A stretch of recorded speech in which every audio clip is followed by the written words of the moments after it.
Mga kapuso pag-umwat sang ekonomiya sang Iloilo City ginplastar ni Mayor Jerry Treñas sa iya State of the City address.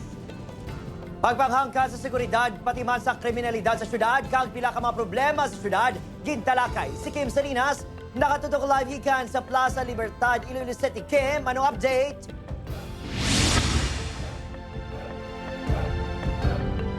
Jert Adrian gintabungan sa mga opisyalis ng gobyerno, punong barangay business community kag Ilonggos ang bago lang gid nagtakop State of the City Address 2024 sang alkalde.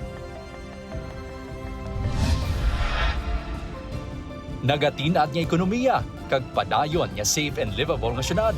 Ini ang pilalang sa ginbida ni Iloilo City Mayor Jerry Treñas sa iya State of the City Address subong nga hapon sa Plaza Libertad. Sunod sa alkalde nagdubo ang numero sang pigado nga pamilya sa syudad. Ini ang base sa datos sang Philippine Statistics Authority nga halin sa 8.4% sang 2021 sang 2023 yara na lang ini sa 6.8%. Dugang diri, madamo man sa mga Ilonggo ang nahatagan sang trabaho. Pamatuod sini ang 4% nga pagnubo sang unemployment rate sa syudad. This positive trend is a testament to our efforts to improve the lives of our less fortunate. We are poised to attract more investments, which translate to more employment opportunities. Ginpadayaw man sang alkalde ang pagkilala sa syudad nga isa sa safest city sa Asia kag pagdeklara nga insurgency-free. Ginpabugal man ang mga nahimuan sa pagpasiguro sang kalinong sa syudad, lakip na ang pagkadakop sang kapin 900 ka mga illegal drug personalities.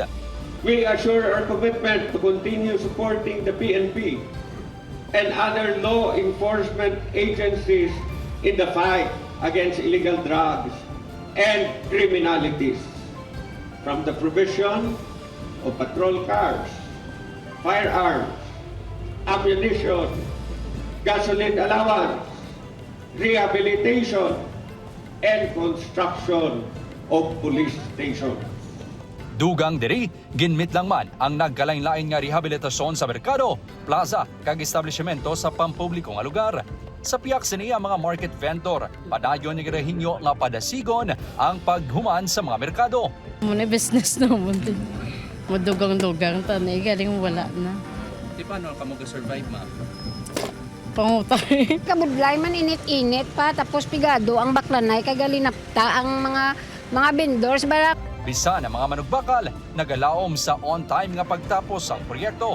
Di ka budlay, gidya ka hindi mo matutulan ang imo nga baraklan, yawan ka na katiyo kang matutulan. Ginakabig sang alkalde nga dako nga pagpanghangkat ang kakulang sang tubig sa tion sang El Nino. Apang paagi sa Oplan bulig tubig sa syudad, masobra 17 milyones nga litro sang matilo nga tubig ang nahatag sa mga pumuluyo. Jert gin pabugal man sang alkalde hanginimuan sa edukasyon, healthcare kag housing efforts sa kagpatiman ang masobra 50 million pesos nga bulig pinansyal nga nahatag sa labing nagakinahanglan subong nga tuig. Jert? Madamo nga salamat sa detalye, Kapuso Kim Salinas.